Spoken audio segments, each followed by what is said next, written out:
Olá pessoal, agora são 3 horas da madrugada e a nossa dica de hoje do CSA é uma dica de direito civil sobre os bens públicos previstos no nosso Código Civil, ali do artigo 98 em diante. Os bens públicos, de acordo com a legislação civil, eles são divididos em bens de uso comum do povo, por exemplo, praças, estradas, o mar, os bens de uso especial, que servem aqueles para abrigar a própria administração pública, por exemplo, o prédio onde funciona a prefeitura, ou um prédio onde funciona uma escola pública, por exemplo, é um bem de uso especial. E os bens dominicais, que são aqueles que podem ser objetos de alienação, de venda, por exemplo.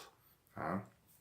Uma característica comum entre as três espécies de bens públicos é a chamada falta da prescrição aquisitiva, ou seja, não podem ser objetos de uso capião os bens públicos, tá? Ou seja, aquela passagem do tempo, a prescrição, né, o lapso temporal, tá? Para que alguém adquira por ação de uso capião um bem, ele não funciona para os bens públicos, então não tem essa prescrição aquisitiva, ou seja, os bens públicos não podem ser objeto de uso capião. Mas os bens públicos que têm uma característica praticamente comum, que é a inalienabilidade, que eles não podem ser alienados, tá? Tem como exceção os bens dominicais. O que são bens dominicais? Aqueles que podem ser alienados. Quem vai dizer isso é a lei. Por exemplo, se tu tem um bem de uso especial, onde abriga uma secretaria, por exemplo, uma escola pública, né, por determinação legal, esse bem ele pode sofrer o que chamamos de desafetação, ou seja, ele pode se transformar em bem dominical e ele ser alienado, vendido, por exemplo.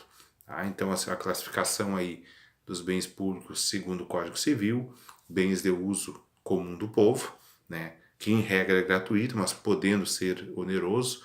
O exemplo aí, hospedagens nas estradas, tá? Os bens de uso especial e os bens dominicais, tá?